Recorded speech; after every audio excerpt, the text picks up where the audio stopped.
the Mayo Experience. That Mayo Experience. That Mayo Experience. That Mayo Experience. Experience. Welcome to the Pat Mayo Experience, presented by DraftKings, the 150th Open Championship Bets One and Done preview, the most cursed golfers of the week, and maybe, just maybe, a little talk about Zach Wilson, because, yeah, we kind of have to. It's blowing up the internet right now, and it's hilarious. Remember to gently caress the like button, because, you know, we have class here on the Pat Mayo Experience. If you want to get into a draw for either a $500 cash prize, a Masters Polo straight from the store at Augusta National, or a membership to fantasynational.com for a year, hit the description, sub to the newsletter. You'll find everything down there and how you get ballots. The main two ways to do that, if you retweet or share on Facebook or wherever it might be, every time you do that, you'll get one ballot into the draw. If you rate and review the Pat Mayo Experience audio podcast on Apple Podcasts or Spotify, 5 stars, something you enjoy, Twitter handle or email in it, then you will get 30 ballots into the draw. There's a super way to get ballots. You'll only find that in the newsletter. However, if we get 200 new reviews between Apple and Spotify, I'm releasing a new Cust Corner with me, Cust, and Kenny Kim on Thursday. As you sit around, wake up early to watch the Open Championship, you'll have some background noise, and it's a banger. So highly suggest you do that. If you've already done the review in the past, update it. You get back to the top of the list in terms of the draw. If you haven't done it, now is the time to go do that. Joining me on the line, old Geoff Fienberg, swagged out in his Open Championship gear. What's happening? Thought I'd dress up for the occasion. I'm ready. 150th Open. I get sad when I think it's the last major championship of the year, Pat, but football will be 2 months away come Monday morning. I guess will be where my head is at. I'm not sure, but until then, one last ride, and we're told it's supposed to be a special one, and it means more, apparently, to everybody who talks about it. It's 150th edition. We're back at St. Andrews. I know that Cust is going to have a lot to say on this because he loves old-timey things. Do want to remind everyone to play in the DraftKings Listeners League. It's rake-free, $90,000 of rake-free money. It's open now. It's filling up quickly. It's already 33% full. It's a Monday morning, so you might want to go get your spot before it's done. The link is down in the description, or if you just join the newsletter, you can get the link directly in there. What do you think, Geoff? Do you want to banter back and forth, or do you want to get to what people are really here for? We can get right into it. All right. Well, joining us on the line, stock loaded with what I'm sure are hot takes, it is Tim Andercust. Tim Andercust. That is not my name. Well, the people need to know with you, although Geoff is dressed up like you today. That is something that we don't normally see on this show. Geoff, the one rocking the old man attire. I am very impressed with how Jeffrey has chosen to express himself sartorially today. I 150th Open Championship. Got very to, appropriate. Buy into the hyperbole and show some respect. I guess by the weekend I'll be wearing high guards and knickers. I'm not sure. Or it would be great. And go ahead. I said it would be great. I mean, this place is about tradition. Like, this is a true test of golf. Everyone plays off the first tee. People dress nicely. I don't have a wardrobe that can take me into the weekend. I've got one that can get me into Monday, Tuesday.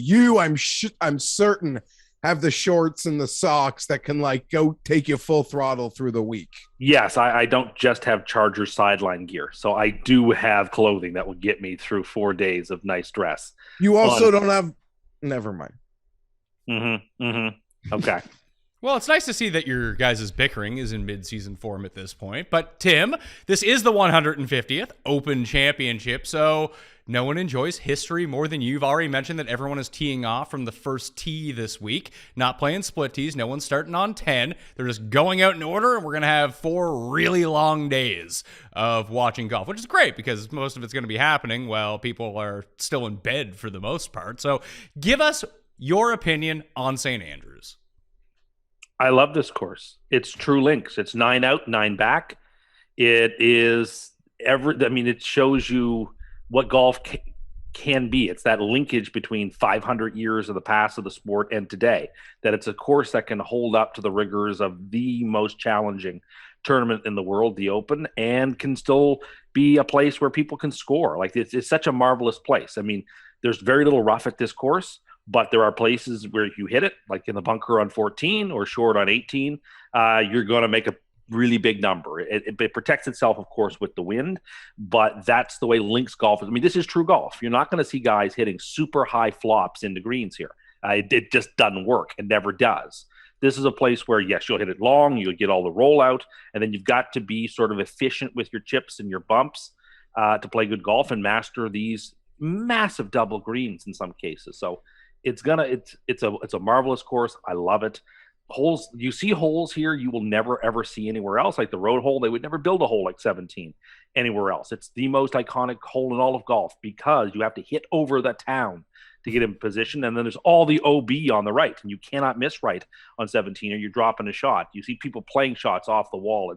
It's such a great course, and it also helps that it's been in every version pretty much of golf video games that we played, like Pebble Beach. Everybody knows all the holes at St. Andrews. There's no mystery to St. Andrews. We all know it and know what we would do if we were playing the video game. And it's everything golf can be. I love when the British when the Open Championship comes to St. Andrews for that reason. You almost gave us some good SEO there with British Open. People actually have been asking me all week. It's like, it is not the British Open. It is the Open Championship. And I agree with you. However, when you stick British Open in the title of something, it gets way more hits, by the way, in case you wanted to know that. In case you want to know why that is the case. Tim brought up something here, Geoff. You have to be very efficient with your bumps. Does that just mean that DJ is going to win? I am very intrigued by Dustin Johnson this week, but I keep going back and forth on what the old lady's gonna be able to deliver. As it turns to modern, club technology, modern ball technology, which a lot of people think can make the biggest difference around this place. Every moment, though, I think someone's gonna just break this place, or a couple of them. I rein myself back in, and bunkers are true hazards. It will find a way. If it doesn't get windy, it could have problems. I don't know if they want to make it like crust it to extremes where balls just roll. If you aren't exacting, that ball is going to roll, and they're going to have that ball roll into a pot bunker. I'm not sure. But I can't help myself, but at the same time think a couple guys are just going to break it. Just going to break it. 100 years ago, that exact conversation would have taken place. That You're probably right. We had it in 15. Different. Exactly. The technology is so different than it was in 1558 to 1910. How can this course defend itself? But like it's seen all the changes come and go. It's seen every player, and it will be there after all the changes come and go. The course has a reason it is still on the Rhoda and other old courses aren't, is because it has found a way to hold up to the test. And part of that is Mother Nature. Mother Nature, if it lays down, I'm sure old Tom Morris would have put down an incredibly low score at an Open Championship in 1876 when there was no wind, right? Because the course is gettable when there's no wind and no rain. But if the weather comes up, it becomes almost an untakeable task. But again, the RNA is smart. The RNA knows if it's windy and rainy to put the pin right in the middle of the green and not to mess around with pin positions. Like they know how to set up a very fair golf course. And they know no better course than this. I believe this is the 30th time that St. Andrews has hosted the Open Championship. So I think that, like I said, I know people like to say, oh, well, new technology and new changes, but like this course has seen it all. We'll see more, and there's every reason to think it'll just keep holding up and adapting in the way that it has always adapted. And, just watching, you had to watch 10 minutes of the Scottish Open to see, I might think, I know the Renaissance Club isn't St. Andrews. I don't mean it like that. It's not. But No, but it just it doesn't take very much to find trouble. Even when you think things are going well at these sorts of, at a true links layout. Get into Hell Bunker, and you are going to probably make a 7 or an 8, maybe, right? Ask David Duval. What happened to him when he was trying to chase down Tiger? What was that, 2005? That wasn't a great scene for old David Duval coming down the stretch. Anyway, Tim, you are here to figure out who we should not be betting to win at the Open Championship because you have your 3 picks, the 3 most cursed people at the 150th Open Championship. Lay it out for us. Well, I mean, I dispute the most cursed label. I don't agree with that. So, as always, for the championships, I give you people 3 winners, and I'll give them to you in the order in which I have the most least confidence. Sorry. Number 3, someone I really like this week, who started really well last week in Scotland, and then just things fell apart on Friday, is Mito Pereira. He's my Poor third guy, pick. man.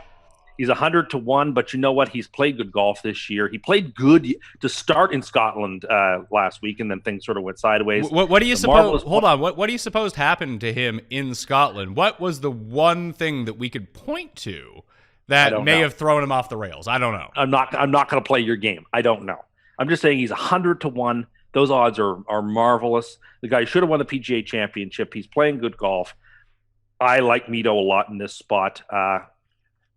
I just take him. I think this is a great opportunity for redemption. I really like Mito this week. Do you think that he is covertly going back to Guillermo instead of Mito to maybe throw you off the scent so you don't pick him? Because every time you pick this guy, tragedy has struck. Well, I mean, it's unfortunate that things have gone sideways for him a couple of times, but I remain undeterred. I feel really good about him this week. And the fact that he started well in Scotland makes me think, okay, like he can play this course. Yes, I know there are sometimes people will win the Scottish Open and then win the Open Championship. It can happen. It doesn't have to happen either. Like, he didn't play great at the Scottish Open, but he showed some flair. And so I'm happy with him showing that a little bit. And it's a different, St. Andrews, of course, is a different type of course. I think he's well suited for it. Who is your second most cursed pick? Second pick, and he's also my one and done because my number 1 pick has already been used. So John Rahm is second. I had to triple check to see that he was 16-1. Like, those are really good odds on John Rahm, who is, I mean, he won the U.S. Open at Torrey Pines, which is a pretty open style U.S. Open course in terms of like the layout. I mean, St. Andrews is, of course, a lot more open than Torrey Pines is, but I don't know. It just seems like if Rahm can get hot with his putter, he's the class of the field. Like, I mean, look at the people ahead of him. I would rather Rahm than anybody with shorter or similar odds than him. Really, yes. I mean, when Rahm's playing his best is better than anybody else's. I really believe that. And so at 16-1, the odds are great for Rahm. We take him. He's our one and done. Will not be shocked at all if he holds the claret jug on Sunday. And now, friends, Geoff, you especially, bring the hammer, Tim. Who's the most cursed guy at the Open? My pick to win, and I feel best about this, is Will Zalatoris. He's my pick. I think, yeah. Go ahead. I know you're trying to rattle me. No, let's go, baby. Big game hunter. Let's go. Let's go. Things have gone sideways for Will. Come on, man. But he's not been my playing. Biggest bet ever at that sort of odd, a 70-1 future. I've never bet that much on a future before. Let's go. Let's go. He's going to play great. He plays great at major championships. He's been getting close and getting close and getting close. And why can't this be a breakout win for him? Why can't it be? What would be the reason to say? And 30-1, I would never say that a golf outright win is free money, but this is about as close to free money as it gets at 30-1. This is about as close as it gets. We're a team. We are a team, and I'm feeling really good about. Why'd you use that word? Because there's a lot of free money out there this week, Geoff, and this is one of them. I kind of think they're hanging a number that's way too big for his talent. I mean, the idea that Cam Smith would be 28-1 and shorter odds than Will Z is offensive. The idea that Patrick Cantlay would be shorter odds is offensive. I don't think that they have the caliber that Zalatoris does in major championships. Now, I think Morikawa is too low, too. I'm not playing him, but that's too high. Him being 30-1 is also kind of silly and too long of an odd. But Will Z at 30-1. The top 10, which is plus 300, you could etch in granite as free money. I don't see him losing that at all. I feel really good about Will Z. And he's going to win. It's going to be great. The young guy is going to hoist up the claret jug on Sunday after he wins by a few strokes. I don't think this is going to be a particularly close Open. I think whoever wins is going to win this by 4 or 5 strokes. I think somebody's going to get into a particular groove on Friday or Saturday, and it's going to be a runaway. And I think that's going to be Will Z. Jeff. Willsie's about to fall into the ocean and get eaten by the Loch Ness monster by the time someone's winning this. The Loch Ness monster doesn't live in the ocean, Jeff. He lives at Loch Ness. Get your Scottish geography right, pal. Willsie to miss the cut is plus 250, Jeff. Would that be a hedge for you, Jeff? No, there's quite a big. That's not a hedge. It could be. It could be. You bet enough. There's only like. There's quite a wide margin where you get double barreled. I mean, I feel better about Willsey. Willsey. I feel better about Willsey at this major than I have felt about any winner at any major the last couple of years. That's the confidence I have in Zalatoris this week. This is a bit like you guys. No, it's not a bit. I really thought it's not a bit. I've been saying like, it for 2-3 weeks that I really love Zalatoris. And then it's like, oh shit, Fienberg's like playing with the bit. He's like cheering I don't Tim know on. who you He have. like wants to power the curse this week. And then someone is in Tim's earpiece. Say free money. Say free money. No, it's not just this. There's other free money all over this board this week. Well, we'll get to that in a second. Did you know, Jeff, this is my second bet that is in for the week so far. Zalatoris, Rom, Mito to miss the cut parlay 33-1. That's pays what the Willie Z win pays. I mean, basically, I could show you that gif of Granny throwing money into her oven furnace because that's what you're doing by betting that miss the cut. Those three guys are not missing. All of them. It's not happening. So those three guys are going to all be in your DraftKings lineup? Of course they will be. All right, well, you should hit the description and play in the Listeners League, by the way. That is rake-free money you could get your hands on now that you guaranteed have 3 people through the cut. You just need to find 3 other guys, and you're going to be off to the races. There's lots of people there. Okay. Well, I want to hear about these free money plays before anything. There's more free money on this board, you're saying? Yes. Tiger Woods top 20 is free money. I had a dream last night. Oh, God. That he was the first round leader. I think I don't know that he's got it for 4 rounds to like stay at the top and in contention, but I think for 1 round at a course he loves probably more than any other course in what is potentially the last time he ever plays the old course, at least at a semi top tier level. I think Tiger is going to throw everything in his power into this week. They skipped the U.S. Open in part so he could be as fresh as humanly possible for this tournament. And I don't think he disappoints us. I think he plays really well on Thursday.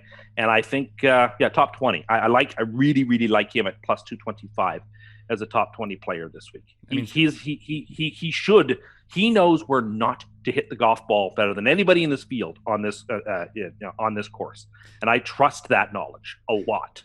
75-1 to be first round leader for Mr. Eldrick Woods, Jeff. And Cust brings up a point here. He skips the U.S. Open, so I think that he's just always going to skip the U.S. Open because I don't think that in his current state and moving forward, he has a chance at how the USGA sets up the U.S. Open. That's just not good for him if he doesn't hit every single fairway. That just screams back injury moving forward. But he's been playing a ton of golf here over the past week. He played in the Pro-Am. He's been playing with Rory. He's playing in this weird thing at St. Andrews as a part of a former champions team event that's going on. He's playing practice rounds at St. Andrews. He's playing a ton of golf right now.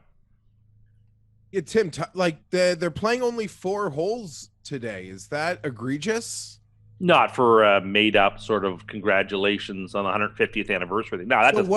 What do you call like taking your kid out, or like just like not every like it's not made up. Like anytime you play golf. Well, just if you're asking me if I have a problem with this little thing, no, I don't have a problem with it. I mean, the course has to be kept in as good a condition as possible because it's about to host the Open. So you don't want people out there playing 18 holes on it and ripping it up. So it's like 9 people and there's practice rounds everywhere. But let the practice rounds be the ones doing it. 18 holes and no, it's not. Like anyone not playing 18 under any circumstance normally to you. 18 or 9. I prefer people play 18 or 9. Yeah, I'm right about that. And you know why? Because this course was the home of golf, invented the way the game is supposed to be played structurally. But anyway. All right, well, let's hear some more free money here. We got Tiger first round leader, top 20. What else? I just think that Tiger to make the cut is probably a good bet. Oh yeah, I think that's it. Well, obviously, I strongly agree. Mickelson to miss the cut, done, finished, goodbye, get out of here, no chance. He's not making the cut here. He is going to be gone. So you can throw him out. He's got no opportunity. That's free money.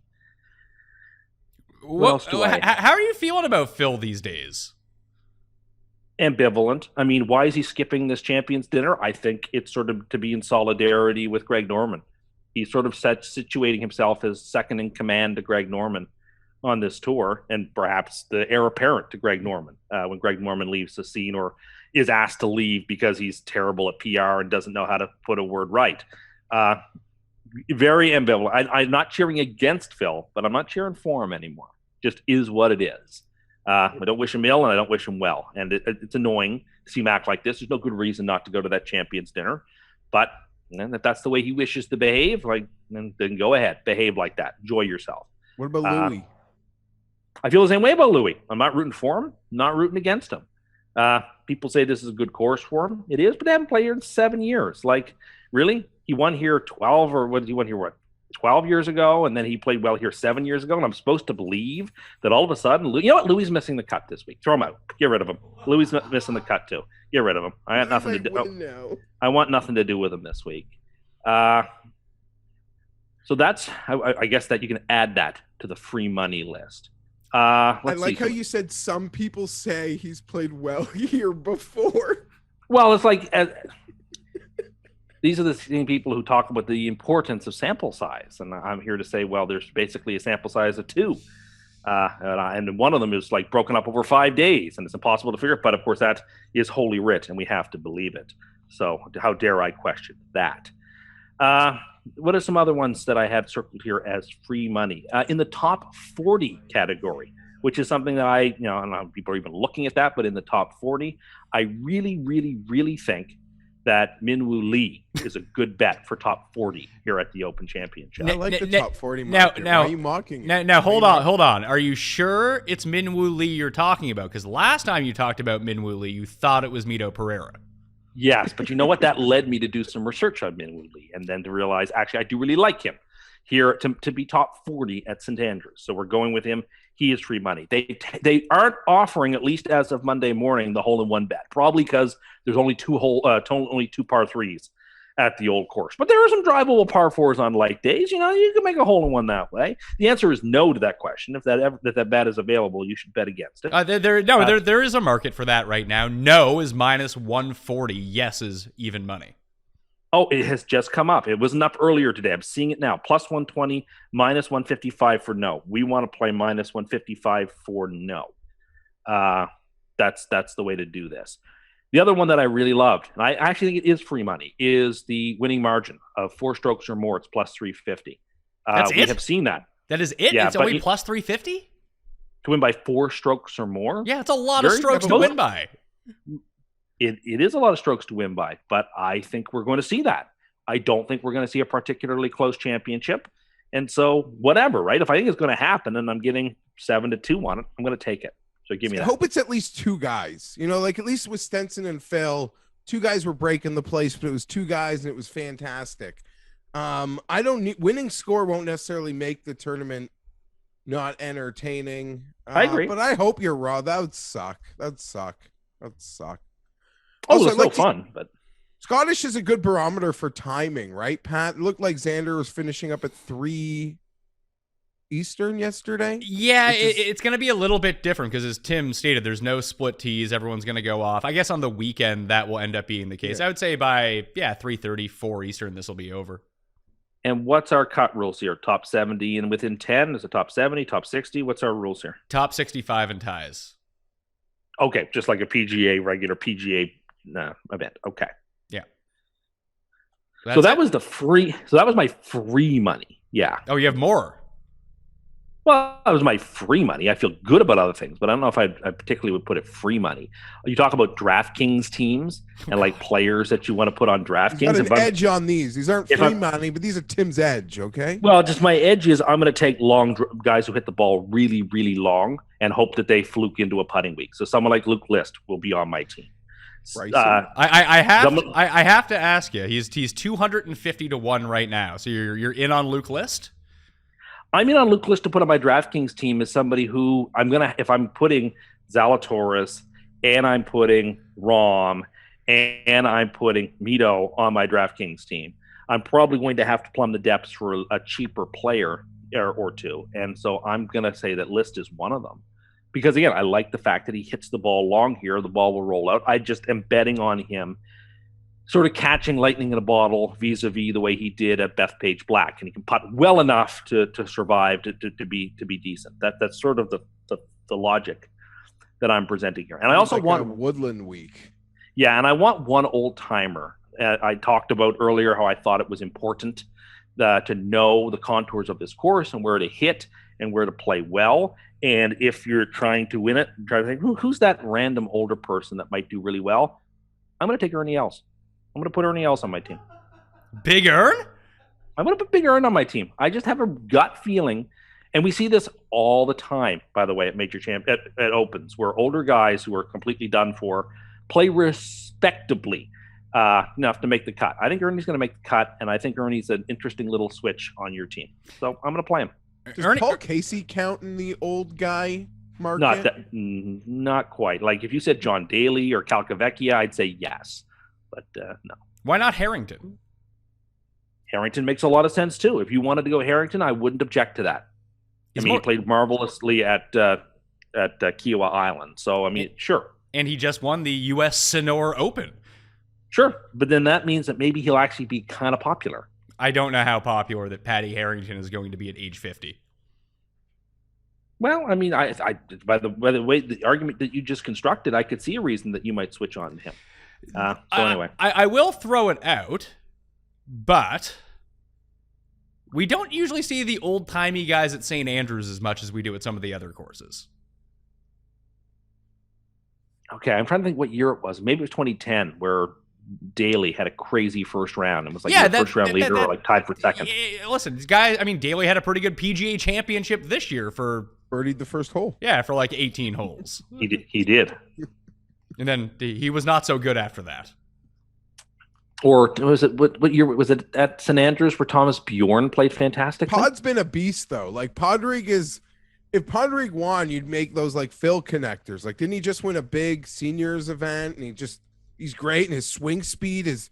Saw a video of Podrick's swing speed at the moment. You guys are talking me into Podrick Harrington here. Oh God, I didn't mean to do that. I kind of like. You're kind of talking me. I mean, this guy has won 3 major championships. How did Ernie Els win his 4th? He won his 4th by him playing. Did the world cut out on Cust? Yeah. I had money on Scott. I blacked out after that. We'll have to wait for Tim to log back in. I'm here. The play here, boys. Oh, you're back. You're back. We lost you. We lost you for a second. Oh, okay. Well, my point was that the way Harrington W, like Geoff described, would work just like at Royal Lytham and St. Anne's, where you just play steady golf for 3 days, have a solid run on the back nine on Sunday, and then carnage happens in front of you. I mean, in fairness, you're really talking me into Harrington. But you have to remember, like, even when Ernie Els won that Open, he was like 42 or something like that. He wasn't. Yeah, but what were his odds before that championship? What was he, like 150 to 1 to win? Maybe. No. Like, he still wasn't bad at the time. Let's see here. What were his odds the year that he won? Ernie Els was 80 to 1. Okay. So that's still shorter than I would have guessed. Like, Darren Clark is the one whose odds were, like, outrageous. And Oosthuizen had to have been long, too. Oosty was 100, I think. Maybe 200.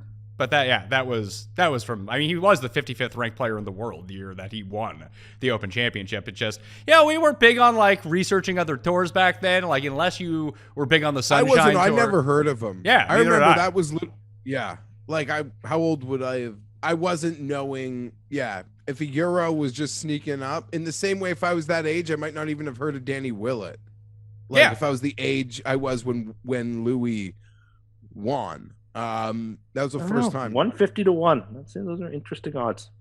I remember Louis had his red dot. He said Ernie told me to when he got off to his big lead, and then Ernie told him to put a red dot on his glove, which will just tell him to, like, slow down, calm down, just before every shot.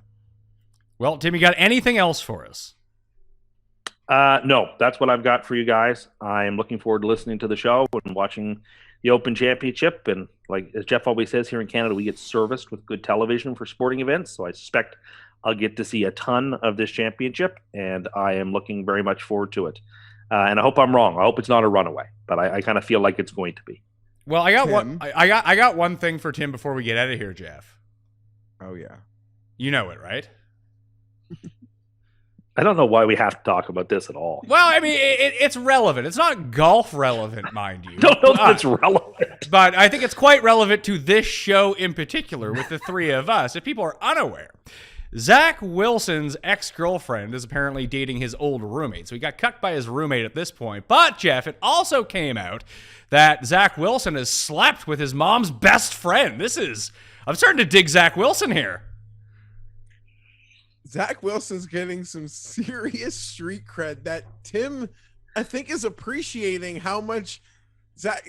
I think he's enjoying the Zach Wilson love fest, regardless of for any reason. So, think Tim is smitten about this. It's funny. It was the quarterback before Zach that got mono that everybody laughed at.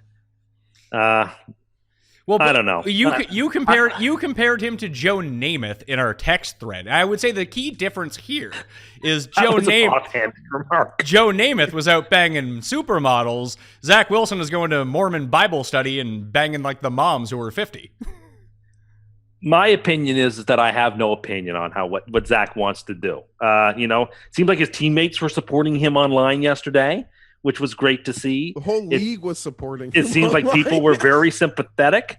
Like Jeff said, I sort of don't care what type of positive attention Zach gets, as long as it's like a 4-year-old who doesn't care what kind of attention he gets, good or bad. He just wants the attention. In the same way, I kind of don't care what kind of credit Zach gets, as long as he's getting good credit. So, look, who knows what's right or wrong, what happened. I'm not entering into that foray whatsoever. Just to say that I hope it's not a distraction for Zach, and I expect really big things. Like, I'm cheering for a team who isn't everybody's automatic pick to go to the AFC Championship, like some people. So I'm really looking forward to. Every time you've said something this offseason, something like good has happened to the Chargers, and let the people know, like, who is going to be the most disappointing team. Don't like. Oh, it's obvious. The Chargers are going to be a very disappointing team in the most stacked division we've probably ever seen in our lifetime. They have a much better opportunity of finishing dead last than they do finishing first.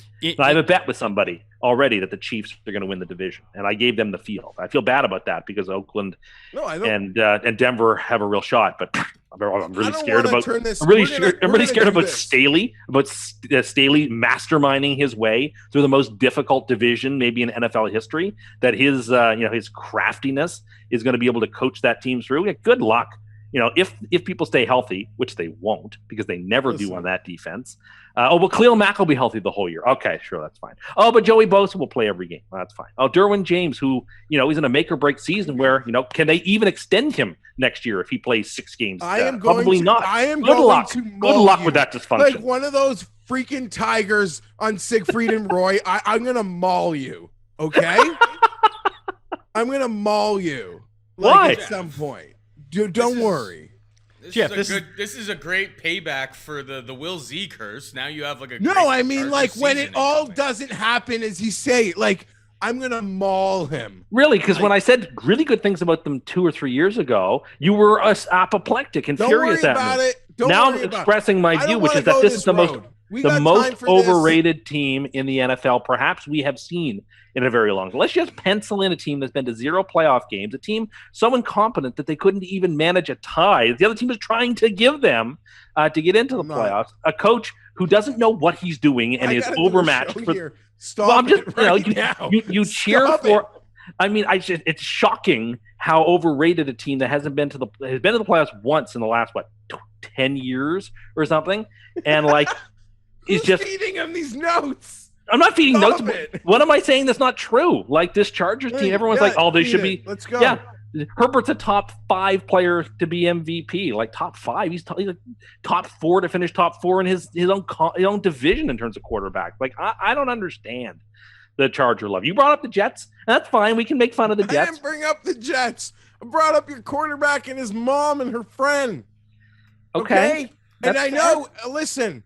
You love a good MILF hunter. You're out there on your mall walks with these ladies. You're in your Aqua Fit swim class. Gentle So you aquafit. appreciate a good MILF hunter. We know Gentle that. aquafit. Look, my stance is clear on this. You're boring our English fans who don't give a shit. Jeff, Okay. Jeff, I apologize. Jeff, you have tears of joy in your eyes right now. No, he's just annoying me, and I want to do our golf show. All right, we'll let Tim get out of here, but I think that Justin Herbert does have to one-up Zach Wilson, and maybe in honor of the Open Championship, Herbert can fuck the queen or something like that. I don't know. Oh my goodness. Dude, Herbert just stays home. He's so chill. Like, we're fine. We are so money.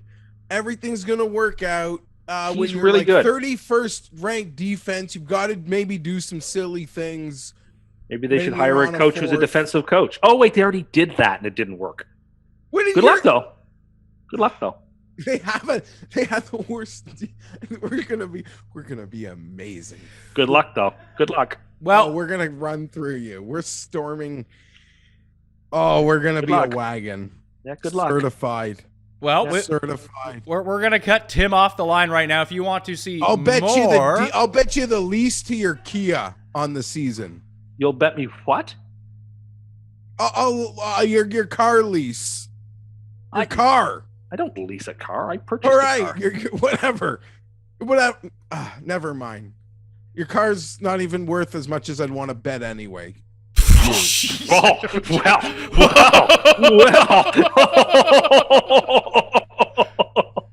My goodness. Okay. Jeff from his ivory tower. if you want to hear Wow. more from Tim, check out Thursday's show if we get to the 200 new Apple or Spotify audio reviews. So go do that right now. Kenny Kim's going to be on the show for a brand new edition of Cust Corner starring Tim Andercust. Tim Andercust. And yes, that is his name, regardless of what he may say. Let's get into this, Jeff. 150th Open. We got some bets on I wasn't the ready go. for that. What? He put me on a, I don't know. Tim, I guess, just got me. Like, he literally got me. Well, that happens, doesn't it? That's what he's here for. I wasn't prepared for that. Like, I wasn't prepared for him to throw knives. And it's been so long since I passionately, like, talked football that, like, I was so, I don't know. Tim, Tim Fienberg 0, I guess, for keeping score. Okay, well, once again, play in the Listeners League and smash the like button to the episode. Do those ratings in review. I want to start with the trends in the weather first. How much do you care about, 8 of the past 9 years, 9 of the past 10 years, 12 of the past 13 years, those type of trends coming into it when actually making your bets? Because I do and I don't in a weird way. The only one that I really like that I do think actually makes a lot of logical sense is the guys either have a win in their 6 starts coming in or 3 top 10s coming in. That's happened every year since Ernie Els won in 2012. And now Ernie Els is cursed, so maybe that means it's most definitely going to happen, or it doesn't happen. Like, when it doesn't happen, you're like, oh yeah, of course, it's a stupid trend, who cares? But it keeps going back to that. Like, the ancillary trends, like, whatever. Like, I don't really care, but the recent form coming in has been a very strong indicator. Which ones would you consider like ancillary? The Augusta link or like the win in the season? Like, what would you consider ancillary? Because there are so many trends. It's almost St. Andrews almost allows a like Augusta. I don't want to say Augusta like, but like at no other major other than the Masters do we get this level of like a trend lead in, if that makes any sense. I guess so. Like I said, the top 10s, the 3 top 10s in the past 6 starts, that's been hugely influential to all of this. But like the Augusta crossover, I mean, the best guys tend to win at St. Andrews and the best guys tend to win at Augusta National. Like, if Tiger has won twice, and Jack has won twice, and Seve has won, and Faldo has won, like, outside of Zach Johnson, what does that really tell us? That the best player in the world won at St. Andrews? Like, sure, that makes sense. You're totally right about that. The craziest part about the Augusta link is that the only person when they won at St. Andrews didn't have the Augusta link was Louis, who then subsequently went on to have multiple great Augusta runs. So I guess there is something there, but like you, it to me is about that current form trend. And as we realize or notice how ultra competitive not to say the tour's always been ultra competitive, but how hard it is to win these majors, how strong a field like this is. It seems like finding form for this event is not very possible.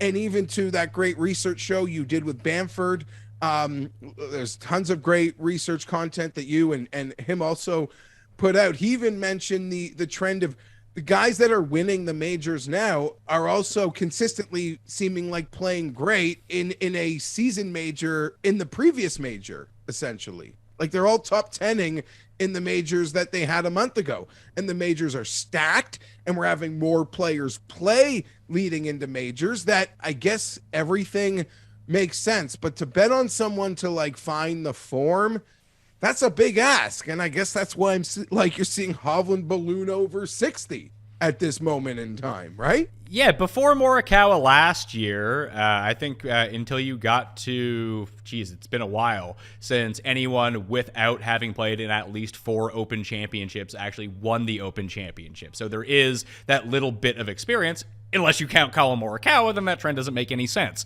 Basically, since going back to Patty Harrington when he won back-to-back, no Open championship golfer of the year had finished better than T30 the year before at the British Open. Most of them actually had missed the cut the year before. So, like, there's just weird stuff like that coming in that I wrote about it in, like, the weird trends just to narrow it down to one guy. Spoiler alert, the one guy that fits every single trend is actually Rory McIlroy this week, who, he has a chance at redemption. Didn't get to play in the 2015 Open Championship because he had the injury. Came inside the top 5 in 2010 as a youngster.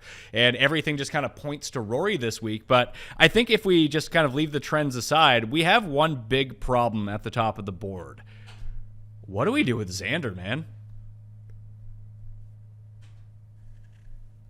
A certain book that does boosts, Pat, when he won the Travelers, they boosted him to 33 for the Open after he won the Travelers, essentially saying, you think he can do that again? Or like, you think he can do it at a special? We're daring you. Like, they dared you to take it. And a lot of people, it's good for them. Good for them to be sitting on those. I don't know. He's a wagon. He's talented. There are a lot of people around him that always said, just watch out when his dam breaks. We've seen it with a lot of guys in their lead-in form. Why is Xander at the moment?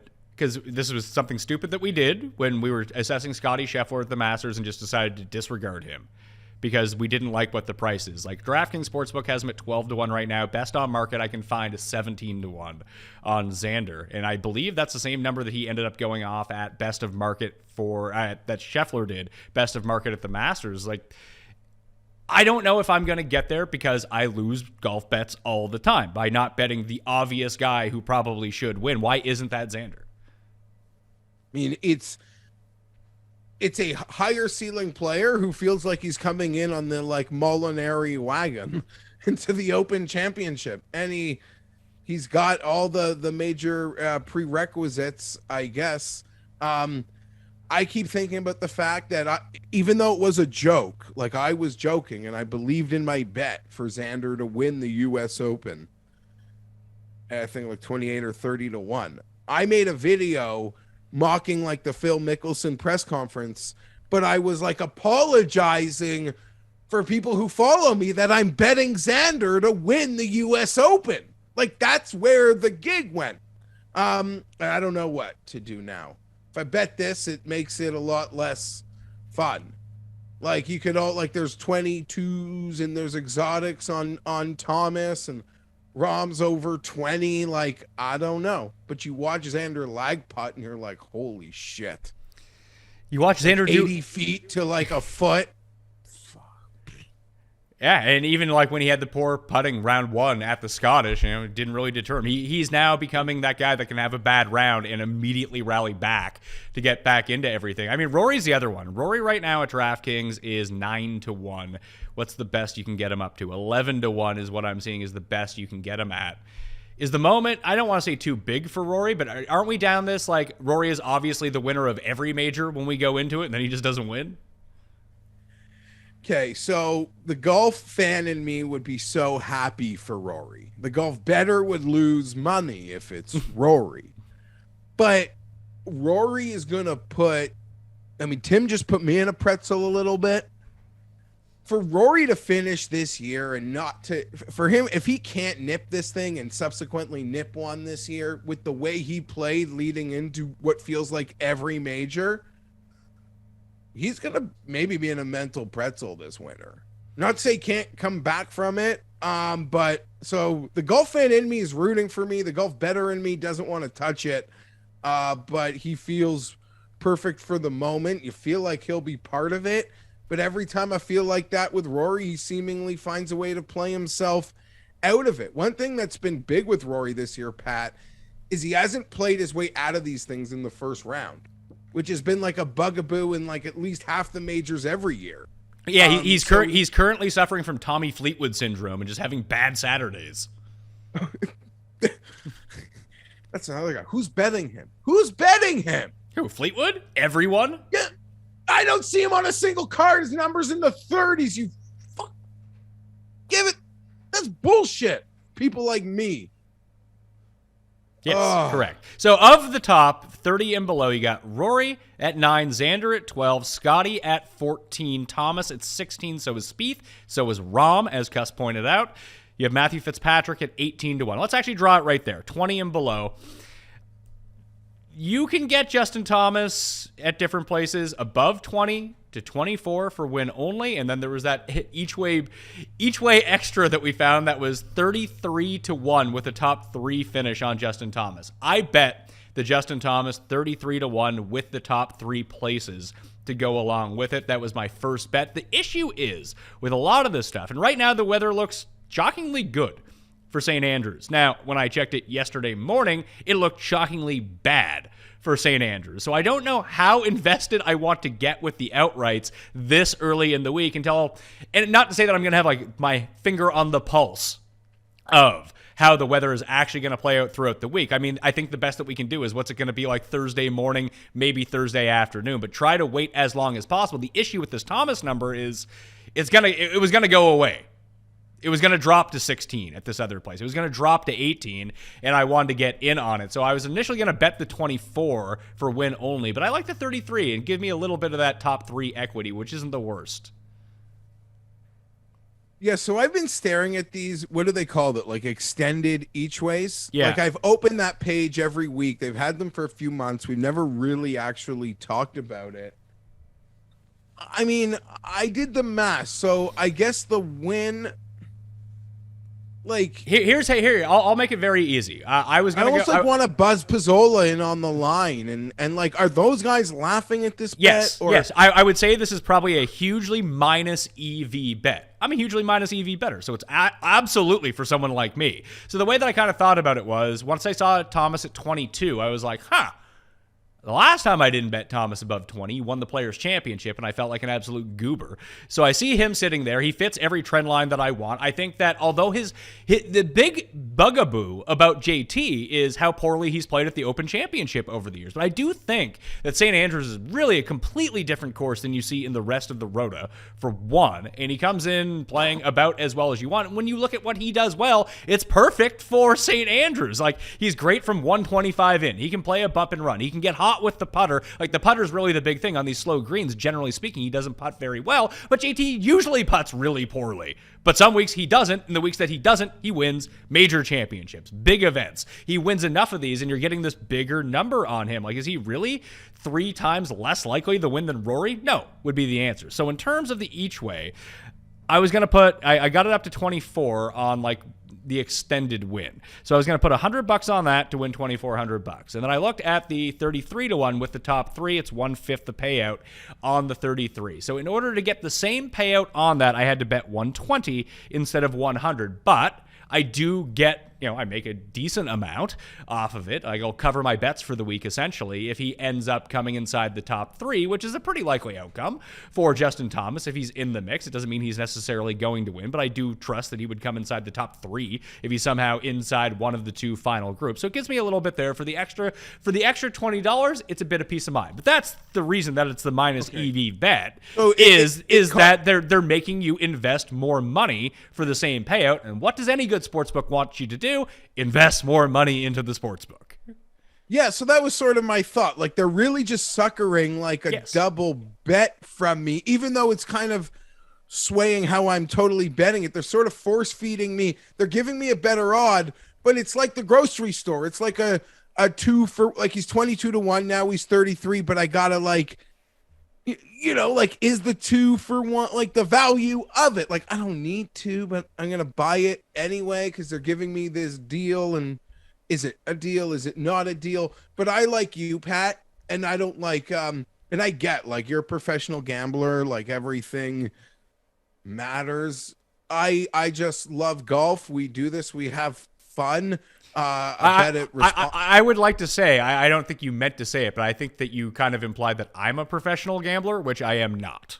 No, Not I even didn't. close. I hope I didn't. It sounded that way when you said it. I don't mind, like, for peace of mind to throw an extra 20 on something. Like that doesn't bother me. I know the professional gamblers, like everything is a hard line, but registered. So I don't know. But then to have that conversation on this one specifically, Pat, just tell me why. Like, if I'm considering potentially, like, betting hypothetically, just throwing a name at, like, Hideki Matsuyama at, like, 55 to 1, then why would I not do the same thing at his 80 to 1? Like, why would you not want to do this with all of your bets, in a sense? You could do that with all of your bets. Now, it depends on the placement points you want to get. Like, if you're down in the 50, 60 area, like, is it more valuable if you do want to each way? Maybe the each way is just a sucker bet anyway. But you would get your 8 places instead of your 3 places on it. But, I don't... At that point, if you're, like, if you're not concerned about the top 3 and getting some money back and, like, having a win if someone comes in second place, then you're better off just taking the enhanced win and betting it all on the win. Okay, yeah, so that was my thinking, because I really don't care to, like, nibble for a free week. Like, that's a nice thing. If the week ends and it ends up being free, that's, like, great. I bet outright bets to hit the scores. But again, I don't know. They put that 33 on JT, and you can do this with anybody. You like JT, I like the case for JT. It's all about that. I'm easily settled once you sort of have that conversation of that 120 yard shot that seems to be so much more prevalent than, say, at other major championships where it's that long iron guy you want to totally fawn over. I don't know. I could join you on this. I could not. I think I do like betting JT. I'm more there with JT than... Might regret it. Like, I see why everyone wants to bet Spieth, but I don't know. I was staring at the Spieth 22s last week. It's now down to 16 to 1, although he had the blow-up hole at the Scottish. I mean, there's a reason that I bet Spieth last week. You got him at 40 to 1 against a weaker field on a course that I think would suit his eye. It did suit his eye. He didn't play well on Sunday. Happens. I think that St. Andrews will most definitely suit his eye. Obviously, he missed a putt to join the playoff in his first appearance here in 2015. Never finished worse than 30th at an Open Championship. I'm good with passing on the outright for Jordan Spieth. He's going to be locked into my DraftKings lineups at $10,000. That's for sure. I like him a lot here. But at the same time, if I can get Thomas at a better number, then I'm going to take Thomas instead of Spieth. It's simple as that. Zach was like 35 to 1 on the Monday morning. He was and he was 80 to 1 pre-tournament. So, it's weird because the Open has like the highest, when you look at all of the majors and look at official world golf rankings, like most of the time, the average world golf ranking for the Masters, or U.S. Open, and the PGA Championship are like 9 to 15 is like where your average one is going to be. You'll get an outlier, but the outlier is like 27th in the world. At the Open, it's like 39 or something like that. You could see a crazy guy end up winning like Louis did here in 2010. Even Zach Johnson from much farther down the board. I think that the Open Championship and the elements that potentially come into play, which you really can't predict, really foster how you can get guys down the board a little bit more. So I'm not necessarily in love. I mean, I obviously think that the guys at the very top of the board, and the books agree, probabilities agree, everyone agrees when you talk to them, these guys have the best chance. I think that I'm more interested in the 20 to 1 and beyond, though. Like, outside of Thomas, who I got up to 33, I think I'm good there. Scheffler would actually be the second one on my list. Yeah, and I expect he'll be incredibly low owned and almost like a fade prospect. I'm certain probably in terms of like money that's going to be bet on him in ownership and sort of side games. So that's one to really keep an eye on, Pat. But to piggyback on your point, this is the hardest major to cap in the sense that the Masters field small, seems easier. The US Open and the PGA, yeah, they'll give you a wild card, but it just seems like the courses that they pick, just based on what they ask of the players, creates a finite list, that Brooks Koepka list. This one, yeah, you just feel like I have a harder time putting red ink through guys that would be instant red ink on anybody. It does bring wild card totally into play, and if the course does play easy, I wouldn't be shocked if your Kevin Kisner player profiles get right into this thing if they're on. Kevin Kisner, interesting. A guy, I believe it was the year Molinari won at, what was that, Carnoustie? That he ended up, I think, inside the top 5. It was like Xander, Spieth, Molinari, Kisner down the stretch. Anyway, do you want to make a bull case for Matthew Fitzpatrick or any of John Rahm? I mean, John Rahm very Andercust now. That's never great news. Tim's one and done. But I think for me, it's Thomas. I've made that bet. I'm thinking about Scheffler, but I think I like enough guys in the next tier that's probably where I'll end up. Yeah, so for me, it's sort of coming down to Thomas and Rahm, Pat. Well, that's an easy choice for you then. I guess I do like both of them. I have one pre-tournament bet. It's Will Zalatoris 70, and I also have a Will Zalatoris 54. So I'm ride or die Will Zalatoris on the curse train. But yeah, you mentioned the 24 on JT, or I can join you on that fancier one.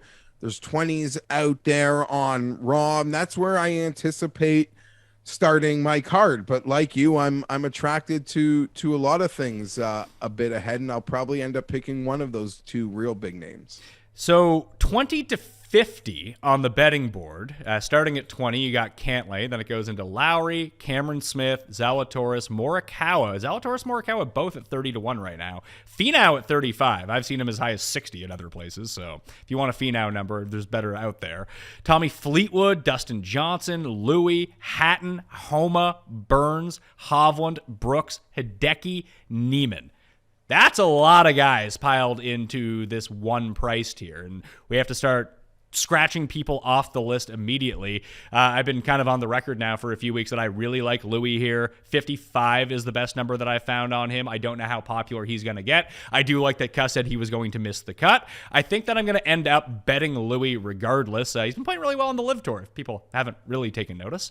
But I'm going to be on him. Lowry's really the other one that jumps off the page to me. Him and Cam Smith, who, I mean, Cust just threw shade at Cam Smith, saying he's a significantly worse player than Will Zalatoris, which I kind of chuckled at. But then you have, like, better odds on guys. Like, the Morikawa and Sam Burns numbers, I think, are very generous numbers, both at 30, boosted up to 35 in some spots, and Sam Burns could be boosted up to 50 in some spots. I know that Burns didn't have a great week at the Scottish, and he's never really been on the radar at a major championship, but with the way that he's been playing it this year, like a 50 on Sam Burns is pretty juicy.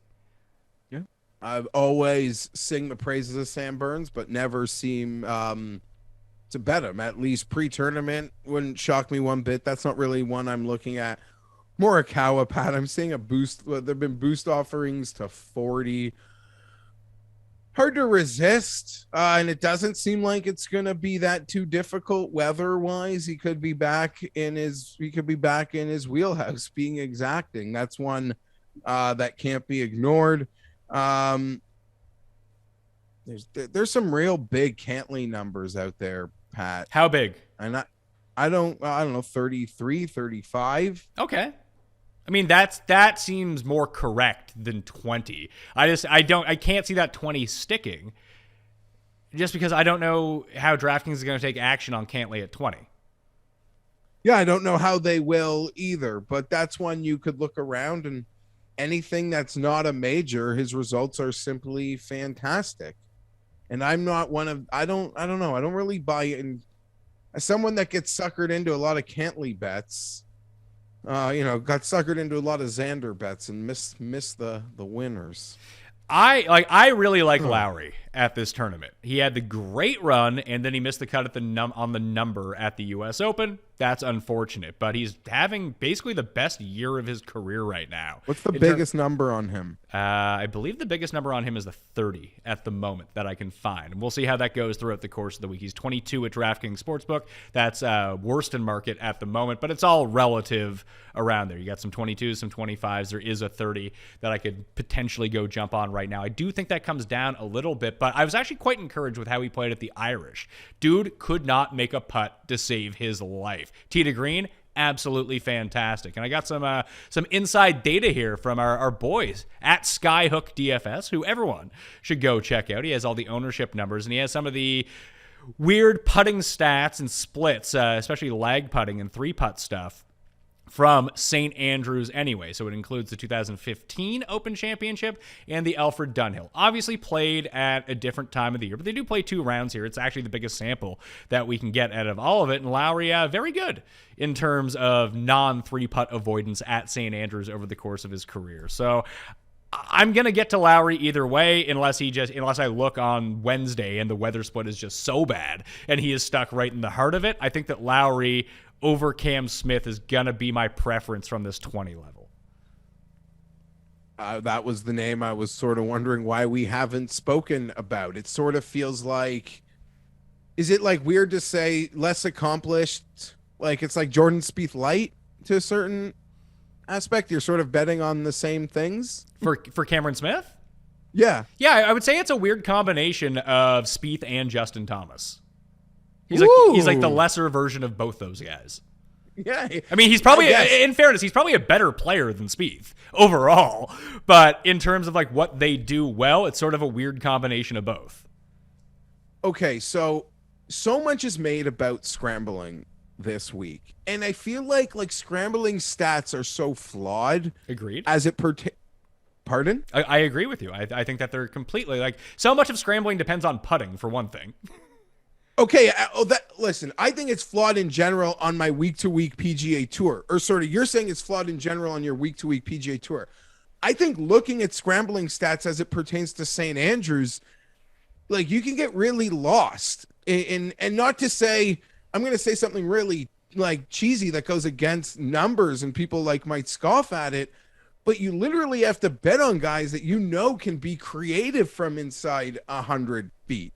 And like the perfect conditions these guys get week in, week out on these American courses where they're playing and they're scrambling from, not to say they can't get horrible lies and make the incredible shots that they do. We see it all the time, but it's a completely like just different level of everything here in terms of the skill set that's asked. So I don't know. It's almost like I trust this guy to be creative and good enough inside 100 feet, regardless of what a scrambling stat says.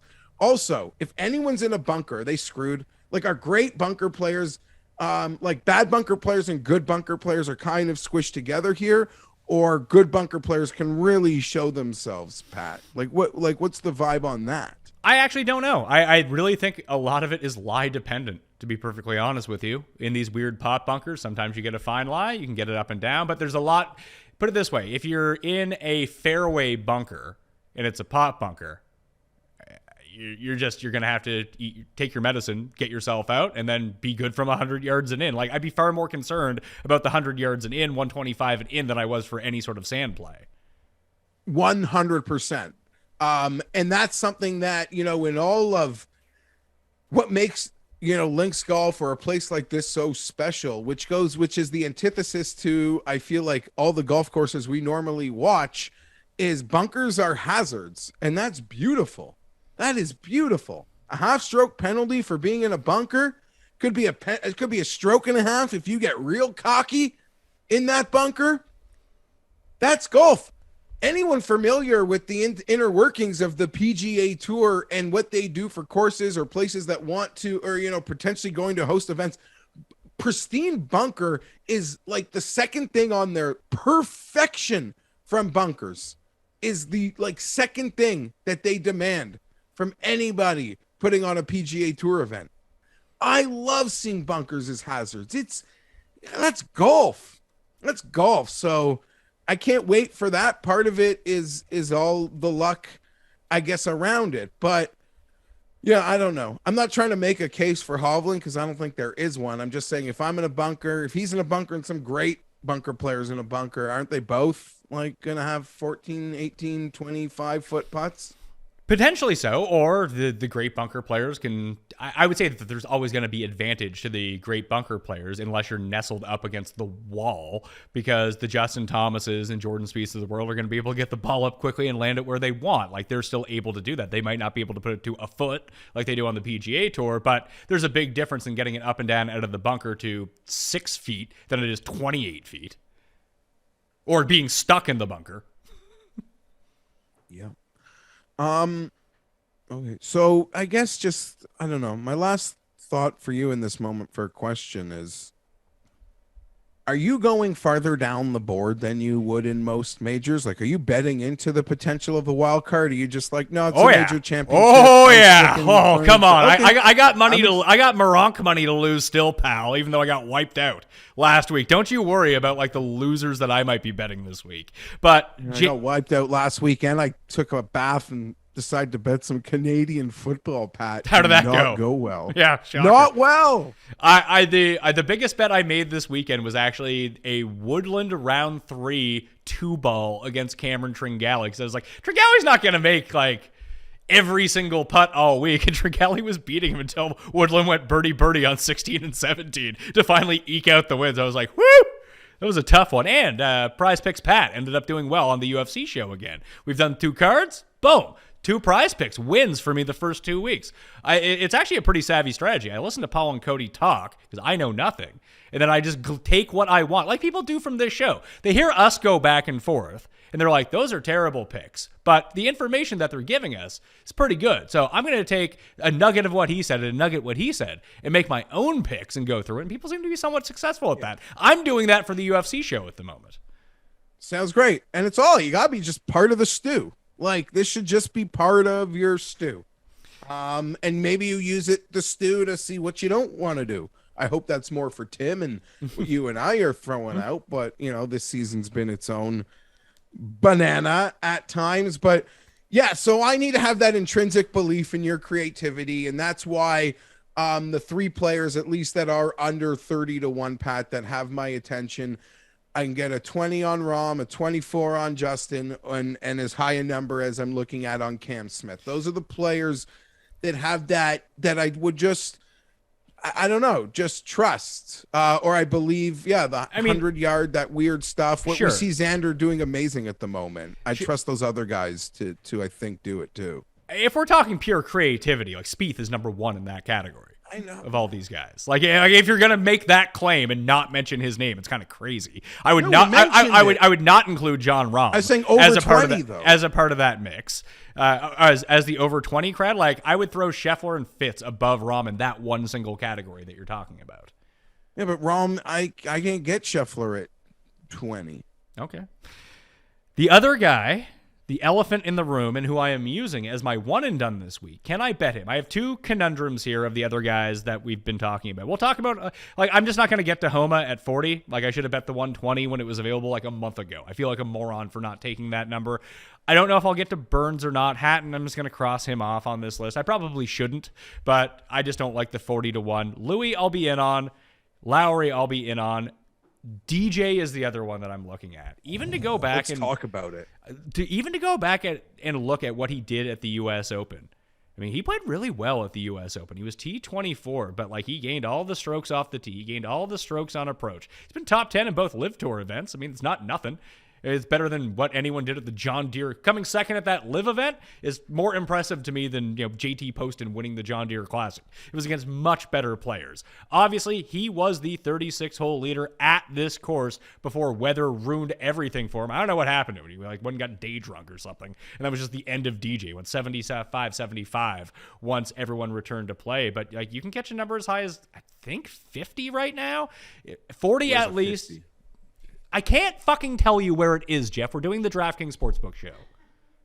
Oh yeah, so I was just talking to myself. You realize we're on microphone, right? I'm loving the DJ tea leaves, Pat. I think he also underrated for his ability, like the 3-putt. Players like DJ and Hideki to me are sort of underrated in their 3-putt avoidance and their ability to actually be better putters than people perceive them to be. But DJ specifically almost does what I want here. And I think he 40-1. There were 50s. I don't know if there still are, but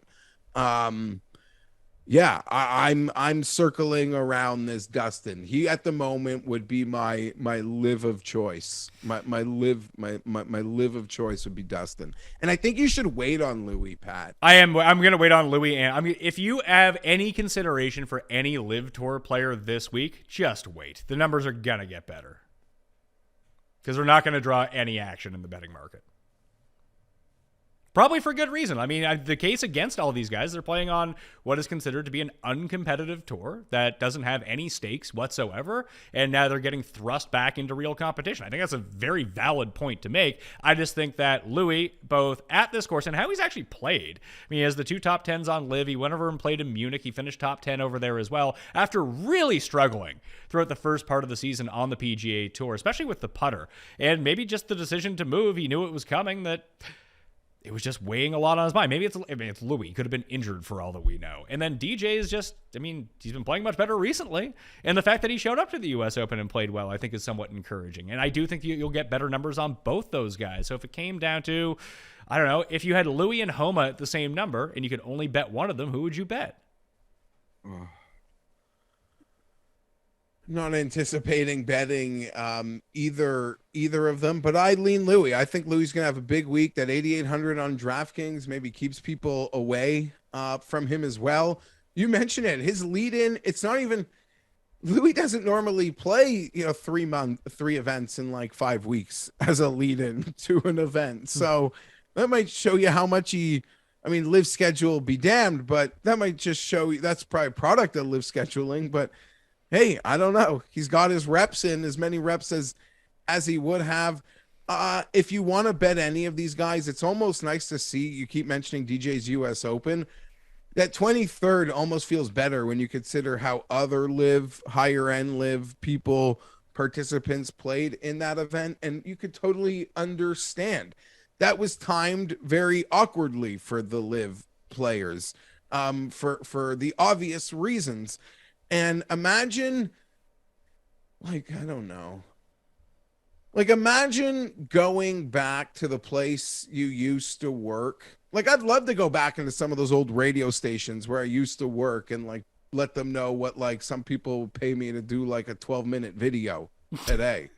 So I can only imagine what it would feel like walking back around your friends from your old job with what someone else is paying you to do the same thing, right? U.S. Open, total washout. I'm very much here for DJ and his taking a part of St. Andrews. I was ready for it in 15, Pat. I think I'm ready for it again. I would love a 50. I would love it, and that'd be great. You're going to get it. Just wait till Wednesday and you're going to get it. That's the thing. I do want to pump the brakes once again. I'll have the final cheat sheet for the bets, and obviously I'll talk this over with Tambo. I misspoke on the DraftKings show. I said it was 10:15 a.m. Eastern time for the live show on Wednesday morning. It's not. It's 9:15 a.m. Eastern time. It's 10:15 a.m. Tambo and I's time when we'll be actually getting together in the studio to do it. So 9:15, that's when I'll have my final plays, and I'll have everything in the final newsletter that comes out Wednesday evening. So hit the description, go subscribe to that now, because I do want to see, I don't want to be overly invested in this until I see some sort of non-crazy weather pattern that's going through, because I fuck myself enough in a lot of these tournaments where I'm just like, I get so gung-ho, so excited to bet on some of these guys and not let the number mature. I don't want to miss that number, that I don't have proper context in place when I'm making these bets, that I will have 2 days from now, and if I lose 5 points and it just tells me that, hey, he's in the bad wave, then I don't need to bet the guy. But DJ is very But you'd rather lose 5 points and get in the good wave. Correct. Than be waved out. No, I've been saying, yeah, if a guy's 50, if I lose 8 points, if he becomes 45 on a good wave at 42, 40, I feel like it's still worth it. I kind of made the joke with the I didn't hit JT Poston, Pat, but there were people that hit 80s like out of the gate, I guess, on the post. And then there were people that like 55s and 60s and what have you 50 later.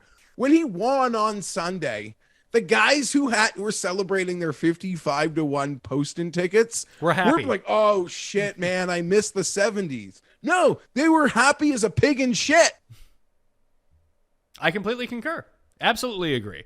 And I do think it's not that I want one of the live guys to win, but I think that this story becomes really compelling if there's a DJ or Louis or if somehow Reed gets in the mix of this down the stretch. I just think that makes for great TV.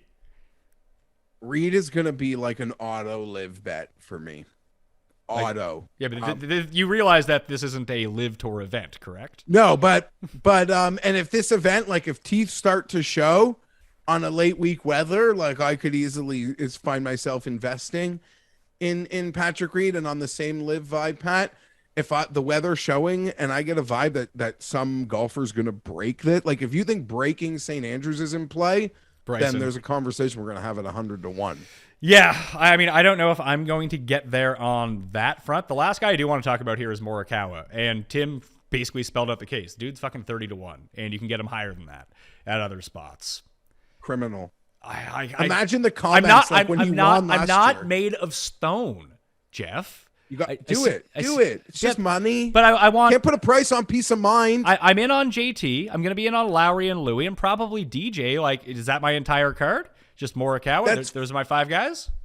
Listen, Morikawa at 40 for like the Morikawa stands. How you didn't bet him at the U.S. Open, right? I did not, no. And scary. How angry were you? Because there were like 30 when it looked like. I know he had the horrible Saturday. It's not a Saturday. I mean, here's the thing. He was very Andercust at the U.S. Open. This stuff happens when you're Andercust. I guess. I'm just saying you you had to be like, how did I not just like ride my guy at the most fair number for my guy? Him not playing well just means I get a bigger number and he has ceiling pop abilities. Like, I'm going to bet Cam Smith because I think he's like a light version of Jordan Spieth instead of actually betting on Jordan Spieth or just betting on obviously Morikawa's game is different, but not taking the enormous Morikawa numbers. Like I'll feel stupid too, but I'm not a Morikawa stan, so I'll feel less stupid, I guess. Let's move to the 50 to 100 range. A lot of names packed in here, but not as many as you would think. You have like Keegan Bradley and Ryan Fox and Keith Mitchell and Justin Rose and Seamus Power. Guys, Tiger Woods is in here. Guys that I like, but with the numbers that are being listed right now, I can't see myself getting to any of these guys. I'd rather take a bigger bomb. Maybe. The one that I keep coming back to looking at is Hideki. And I don't know whether I'd look at the horrible Scottish Open, Pat. I don't worry about the Scottish Open. Yeah, and just be like, that was his first, like, if you want to bet a guy, you can it's so easy to be an apologist. Let me just show you how I do it. Hideki, 4th at the U.S. Open. Scottish, his first start since the U.S. Open. I'm just happy he played. Yeah. I think that's actually a pretty good way to look at it. No, listen, you got to make these cases for yourself. We're outright bettors. You got to, we think even taking the Brooks Koepka model that 35 guys can win, we've still got to like cut off 30, 28, really 29 fantastic golfers. You got to like make a process for yourself, but the guys you do want to bet, you got to make a case for. And in my head, I'm like, I'm just happy he played the Scottish. Well, your Jordan Spieth backers are like, I don't care if he came 1st, 2nd, 5th, 7th. He showed me enough at the Scottish to know we're full go right now. I'm doing the complete opposite with Hideki. I'm just happy he played. I think the Hideki case makes a ton of sense, but I just told you the guys that I'm in on, and I'm probably not going to get there. I did want to bring up Finau. I mean, obviously the 35-1 is no fun, but good Open Championship history actually fits a lot of the. I mean, he doesn't have 3 top 10s in his past 6 starts. It's 3 top 10s in his past 7 starts. I'll give him some leeway on that one. But again, I don't know if I want to bet him as an outright winner of this event, but you can find some pretty deep numbers on him. Yeah, I'm staring at a 66 pad. It doesn't come with an each way. Not to say I'd make one, but I don't know how to put it. You're if your favorite like teams in March Madness, you're just gonna like, okay, find me the best number and I'll get some. So I'm not gonna resist this. I'm not. I'll lose money. I don't. Whatever. It's nothing methodical about it. 66 Tony Finau is a bet I'm gonna make. Yeah. Yeah, and like the other ones that are in here right now, like Seamus Power. Like, is there any chance that you bet on Tiger to win? No. I'll just cry. I'll enjoy it. I'll lose everything. You can blank my sheet. Tiger wins the 150th Open. I'll thank Ed Harris in the sky, and I'll cry with you guys. Connors, I like Connors a lot this week, but the issue is there's guys in this range that I like. I don't like their outright betting number. And even if you've juiced it up a bit, I don't know how much more I would really like it. Like, I like Seamus Power this week. I like Neiman this week. I like Corey Connors this week. I like Justin Rose this week. But you're going to have to give me like at least double to triple these numbers for me to outright bet them to win this tournament when I see the guys that are double and triple their numbers who probably have exactly the same chance of winning. Yeah, I'm not. I don't disagree with that. Like what? Like these become DraftKings plays for me, not bets. Yeah, that's fair. And I mean, when you bet sort of how we bet or how it seems like we're betting this week, that like 20 to 40, 20 to 35 with our names, you're going to miss this range and you're going to go throw your triple digits or guys sitting right in front of triple digits maybe. Yeah, there's no one here that has my fancy really other than the inflated Finau number that I'm seeing. And I really, not to harken back to it, I don't know. Like Tommy Fleetwood's the same price as Patrick Cantlay on some books. It's the British Open. He's British. That only makes a lot of sense. It does. And I'll be honest, even when Fleetwood was at his nut low, like his nut low, there's never like a nice Fleetwood number for this week. They always, even Hatton too, they always had it. Even when they played bad, this event was so far down the line that they never bumped it. And as we know, future numbers are really one-way traffic. You just win or come T5 and before major, your number will drop. You come dead last. They're not giving you extra points. I promise you, as we know that. Well, let's move to over 100 to 1 then, because I got some names. I got some names for you. Guys that fit my qualifications of who could potentially win this tournament and guys that if they won, I wouldn't be super surprised. Do you follow the trend line? This is one we didn't talk about, that a country hasn't consecutively won the Open Championship since Harrington went back-to-back. So an American not going to win. No, I'm not following that trend line, but can I ask you a question? Because I've got lost in the numbers. Okay. And at DraftKings, he'd be 65 to 1, but you could bet him at 100. And he was maybe the most popular pre-tourney bet I saw at the US Open, self-included. Sungjae? M. Yeah, I mean, a major coming off being super cursed, that's usually a pretty good sign. And remember, wasn't the case with him like incredible 3-putt avoidance at the US Open? Wasn't that something that... I mean, just bogey avoidance in general. General tee to green has been really good. He's been bad his last 2 times out. He missed the cut last week, missed the cut at the US Open. We just haven't seen a lot of him. Like, basically since he's returned from that, either being quarantined for COVID-19 or having COVID-19, he's been bad. Yeah, he had 2 like decent, like, okay, those are nice results out of your little stay away that got us excited pre-US Open, but he hasn't built on that at all, like us who bet him certainly thought, but that also leads to some really inflated numbers. So that's a guy, sorry. I think that he demands a longer look. I agree with you. He wasn't really on my radar at this point in time as someone I really wanted to go in on, but, I mean, I'm seeing him at 80 to 1 right now. I mean, with 8 places, that out of all the guys that are, I mean, I'm looking at a site that has Homa 60, Rose 70, Im 80, Connors 90. Like, I like Connors objectively. I like Seamus Power objectively. He's 100 to 1 on this site. Ryan Fox, I think, is fine. But, like, in terms of pure value for who I think can win from this range, like, I like Connors a lot. I think Sungjae has a better chance to win. I think Homa has a better chance to win. And Sungjae and Homa, I'd probably rate pretty close. I mean, Homa, you'd probably have to give the lean to at this point, but you're also losing 20 points off that, and you're losing, especially if you're going to play it with the 8 places, you're losing more money off that with the placement points that logically, per value, Sungjae would be the one that I would land on out of those guys. Yep. And listen, if he needs tips on links golf, he can just call Tom. That's Kim. true. Well, let's start there then. Let's start with Tom Kim. For President's Cup. I can't believe. I mean, I was all over him last week. DraftKings, I know Sky bet him inside the top 5. Just not playing the 500 to 1 with the top 5 each way cost me a lot of money last week. Yeah, I was listening live. You and Tambo were putting the air in the tires on Wednesday morning. He won me some nice DraftKings money, I'll tell you that much. Yeah, you guys load you guys up right at the Tom Kim segment. So I was thinking about you. I know Sky had the 400 to 1 with the placing, so he brought it home. Yeah, it was fun to see. My Tom Kim memory is when we bet him at like 5,000 to 1. 1,000 to 1 on 365. They weren't really sure who it was pre-tournament. And then they didn't even honor their bets, bad people. That is true. That was at the Fortinet Championship, I believe. But he has become the trendy long shot pick this week. That never really goes well, does it? No, listen, that's amazing what he did. He won a huge bag in a Rolex Series event. Finished, third place? Oh, come on. This ain't it. Unless he's really it.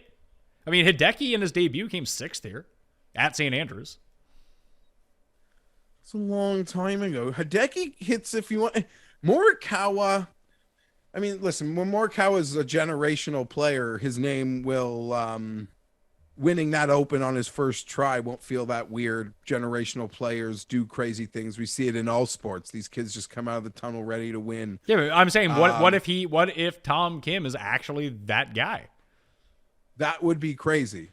I was just using that to say Matsuyama fits that like other end of like that aged, has had his runs here. That old like format that used to be the one you would want. Sure. But I mean, when we were talking about Hideki at St. Andrews 7 years ago, dude was like 22 or something. I know. And Tom Kim is 20 years old. Incredible. Yeah, I'm not going to be, I'm not betting it. I'm not rostering it. I'm not here to say he's missing the cut. I'm not making that bet. But I don't even think you get good number, but yeah, I don't really have an opinion other than I'll let other people play him and bet him. Okay.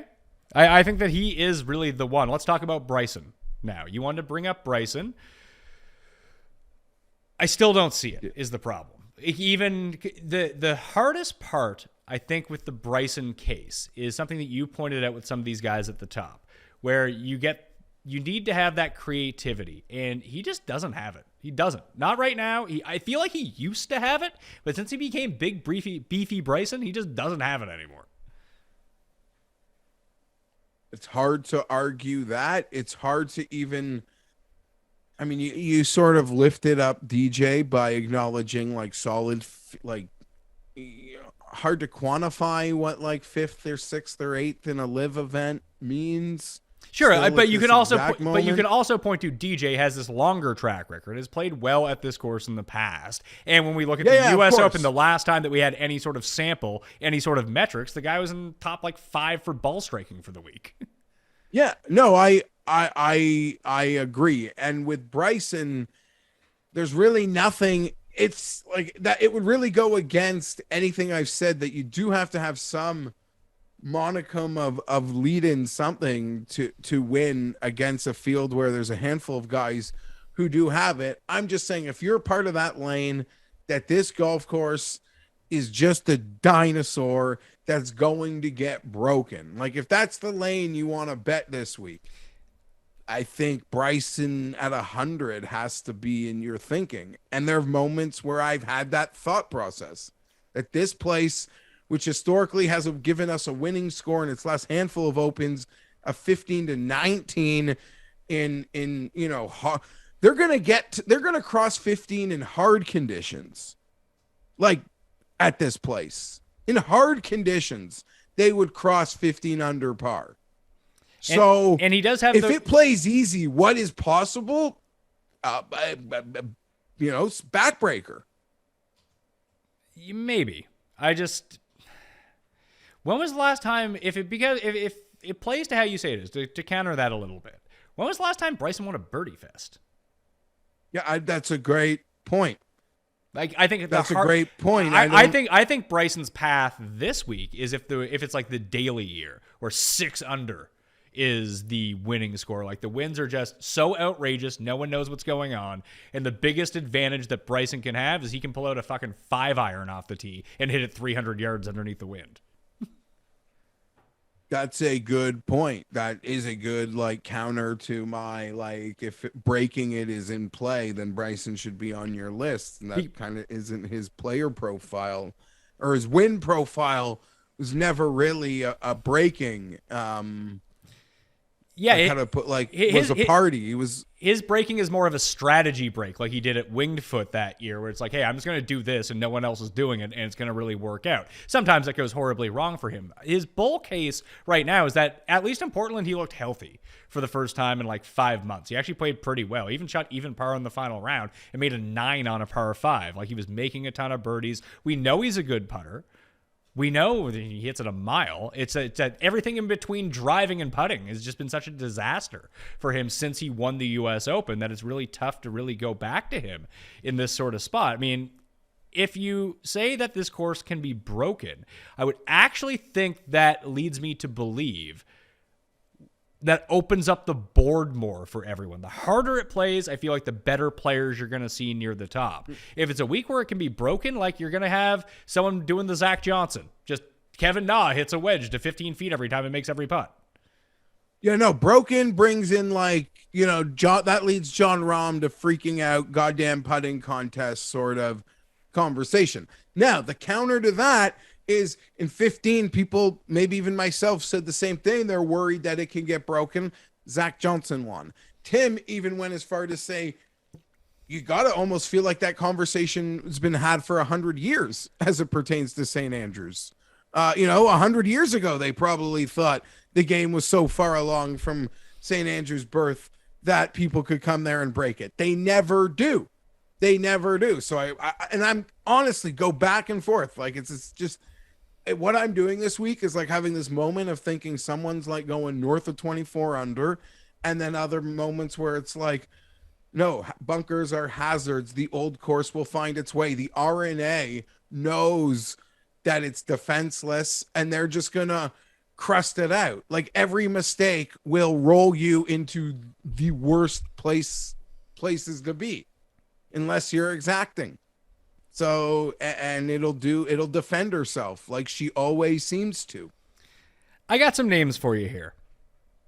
4 that I'm interested in betting. I actually bet one outright just for the lols of it all. I bet Thurston Lawrence at 400 to 1 with 8 places, but that's probably going to end up being more of a top. I already made the bet, so I'm in on that. So let's hope he can go full Louis from 2010 and just be a random South African that wins. But he's played really well during this Rolex Series swing through Ireland and Scotland. Just seems like a really deep number. He's super cheap on DraftKings too. If you are looking for the pivot off of Tom Kim this week, Thirsty Lawrence is probably the guy that you want. He is plus 300 for a top 40. That's probably a more reasonable bet. But 2 guys that battled in the playoff in Munich, Geoff. Hautong and Peters. When I went through all the numbers and culling down the list of all the weird trends that you need to have either the win or the 3 top 10s and whatever ends up coming through, the only guys that made the cut, Rory and JT both made the cut. Ryan Fox made the cut. Billy Horschel made the cut. And so did Hautong and Peters. And looking at those advanced stats that Sky sent me from the Open Championship here in 2015, plus the St. Andrews rounds during the Alfred Dunhill, you know who's really high on that putting list? Hautong. I'm more in on Peters. Peters actually a guy that I've circled north of 100 to 1. But I did know that you at some point today were going to talk us or try to talk us all into Hautong. You could have Peters at 125 or Hautong at 175. I like the 8 places more. It's probably realistically, it's probably a top 10 bet. I think he could get there, but I'll probably just bet both those guys to win anyway, because as we've seen during majors, the price that you get for the each way odds for the top 8 are more than like 2.5 to 3 times what the top 10 odds are. So at least you give yourself the outright win equity with it, with making this bet for the same amount of money that you're just simply going to win more for a top 8. You give up those 2 places, which sucks. But at the same time, I do feel like the investment makes it more worth it.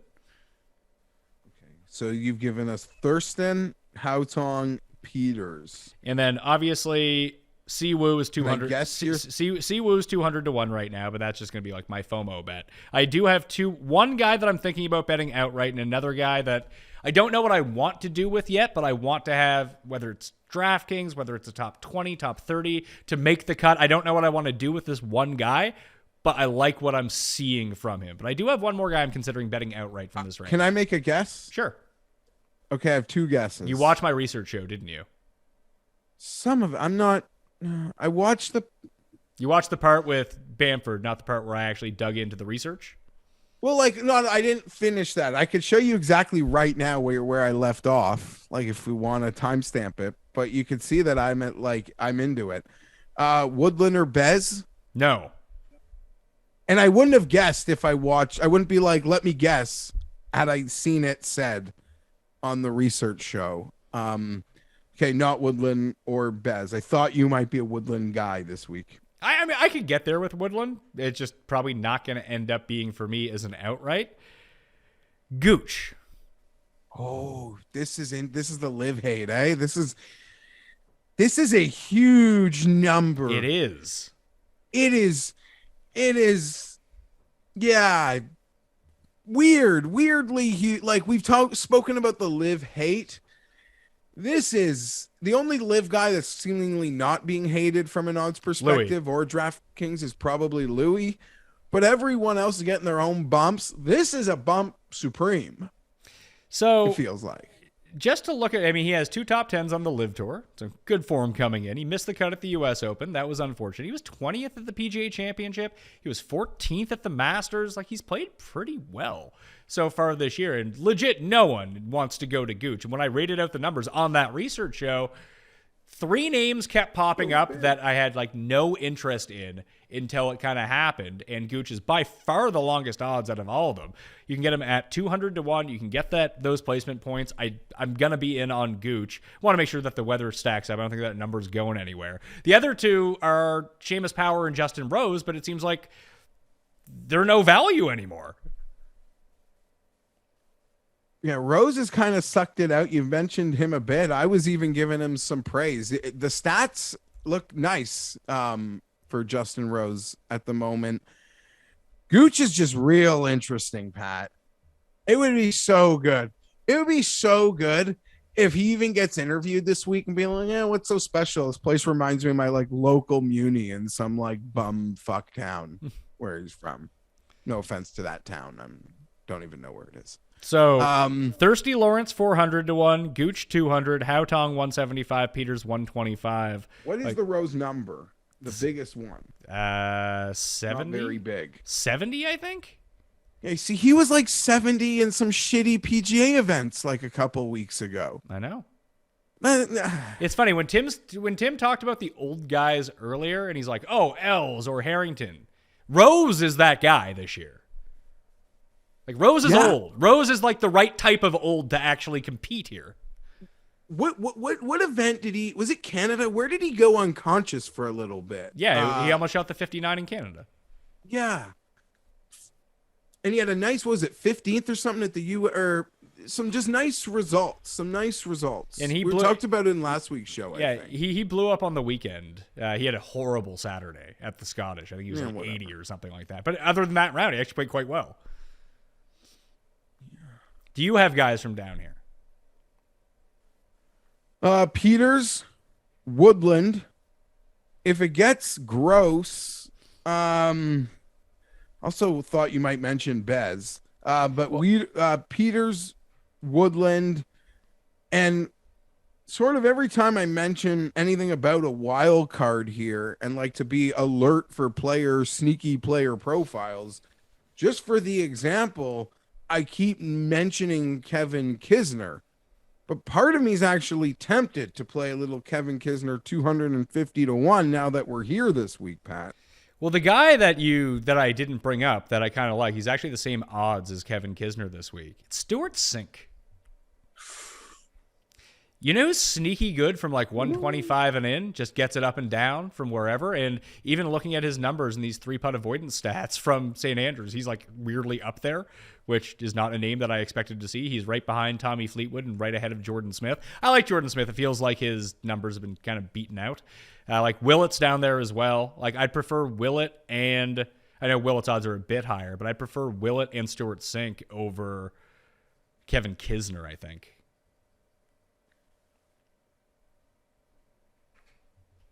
I'm here for any Willett positivity. Again, yeah, I don't know. The Kisner thing just goes back to like that 100 feet creativity, I guess. That's a big ask. I'm not really looking to invest in this range. As much as I believe the wild card is totally in play this week, I'll die on my sword of betting the range I bet in. And if I get nipped, like with a super bomb, anything over 80 will feel like a super bomb in sort of this modern major championship trajectory we're on, Phil excluded. I'll just accept it, I guess. There's just too many nice options. Phil, 300 to 1? No, I don't want to cheer against them. I don't think Cust's. I mean, he's probably to miss the cut is probably like minus 200. Probably. I mean, why? I wonder how he has played, actually. I have no idea what Phil's history at St. Andrews is. He was 20th here in 2015, 48th in 2010. And that was like... He's played horribly on live. So if you want to give guys who've played decent or positive, like, props, you have to also have to acknowledge the guys who are playing horribly there, too, right? He missed the cut at the U.S. He's been 33rd and 40th on the live tour. How many guys are in that field? 54? 48? Something like that? Yeah, 48. Yeah, not great. Not great, Phil. And I guess just on that, it seems like this week, do you think, like, you would think British or the press over there, I know it's Scottish, but they're very, like, tabloid, obsessed, driven. That's the vibe. But do you think, like, because 150 St. Andrews, the whole live stuff is, we've had sort of, 2 majors or... Like, I don't know, guys have had enough time to talk. As someone that loves the press conferences, Pat, like, I love them.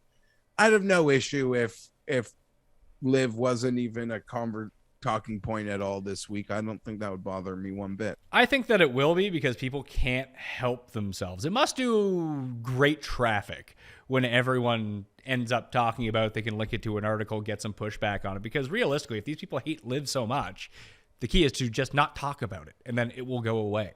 But people can't help themselves from talking about it because that's all they want to talk about right now. And like Rory has an interview coming out this week that I think that he did with Kyle Porter, where he expands on his comments from Ireland. Like, we're going to see a ton of this live stuff. Hideki's going to join the live tour probably right after this week. Yeah, well, as it makes a ton of sense. I think there are 2 more defection points in the near future. One would be after this week. Guys are just like, major season's over. Like, I don't care about FedEx Cup. Like, whatever. I'm ready to go. And then I think after FedEx Cup, where guys are like, no, I've worked hard for these goddamn FedEx Cup points. Like, there's free money. Like, I'll take that, and then you can pay me the free money you're promising to pay me after I get that free money. So I think those are 2 crucial, like, nervous, if you're, worried about guys leaving. Those are the dates that you should look at. There was something I wanted to say, but whatever. Okay. Picks and one and done for the 150th Open Championship. Who is going to be your one and done? Cust is using John Rahm. I am using Dustin Johnson. Yeah, this is the last time you're going to have to use a live player if you actually want to use one of those guys, because it's the last event they'll be playing in the one and done season. So I'll use Dustin Johnson. Who are you going to take? I got the list in front of me here. Have I used Cam Smith? Have you used Cam Smith? It doesn't appear as if you have. No, you have not used Cam Smith this year.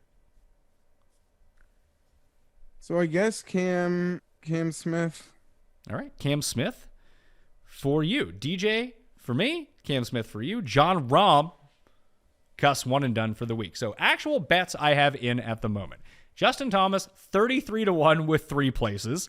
Thirsty Lawrence, 400 to 1 with 8 places. And I played Cust. Cust went Mito, Rom, Will, Z as his picks. I just inverted it and parlayed them all to miss the cut, 33 to 1. That's just going to be fun, as Paul calls it, his Costco bet. What was your actual Costco bet that you just sent me? I didn't actually pull it up, Paul. What is it? Playoff, yes, plus 333. Or Because he said someone's going to run away with it, which means that there's going to be a playoff, and it's plus 333. all right. And if it's going to be like low scoring or something like that, why couldn't it go to a playoff? Yeah, why not, right? Why not? We'll get that fun 4-hole playoff. That's always a good time. So Lowry, Louie, and DJ are very much on my short list. I do want to wait for the weather again. I'll have all of this stuff in, obviously, Wednesday show, 9:15 a.m. Eastern Time with Tambo on Mayo Media Network. Sub to the channel, by the way. And then again, as I make bets throughout the course of the week, they'll all be updated in the newsletter, which comes out each evening during major championship week. So go sub to that as well. I'll have the final bets on Wednesday evening. Louis, Lowry, DJ, and then long shots, Haotong and Peters, Gooch and Siwoo I'm kind of mulling about.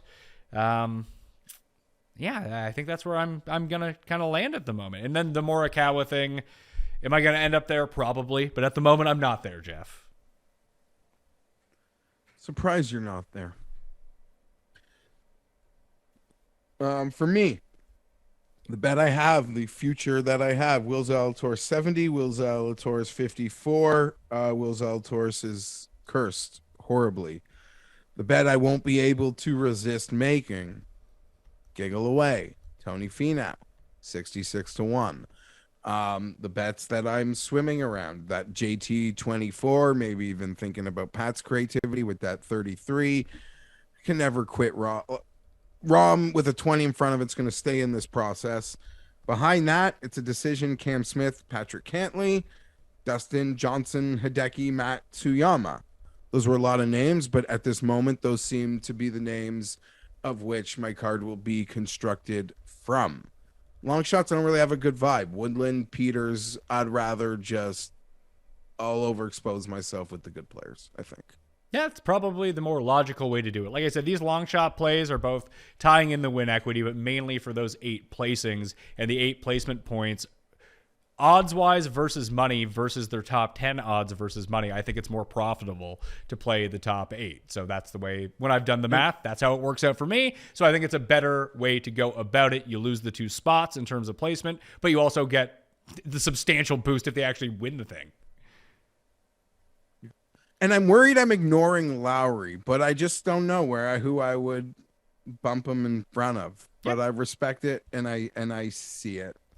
All right, Geoff Fienberg. Follow him on Twitter at GFienberg17. He's got a ton going on this week. He'll be live at some points. He'll be not live. He's got stuff with BetSperts, with Odds Checker, with Rick Gaiman. In fact, Rick Gaiman will be on this show Tuesday evening, going player by player. Everyone's favorite show of major championship season. Then Tambo will be on with me live, 9:15 a.m. Eastern Time, Wednesday morning, taking your questions, finalizing the DraftKings card, the ownership, the weather, everything that you need. It'll be the final show from me for the week. And then if we get up to those 200 reviews, Apple Podcasts, Spotify Podcasts, maybe a Cust Corner coming out on Thursday as well. Big week on the Pat Mayo Experience. So thank you all for watching. Play in the Listeners League. Smash the like. Hit the newsletter for all the giveaways.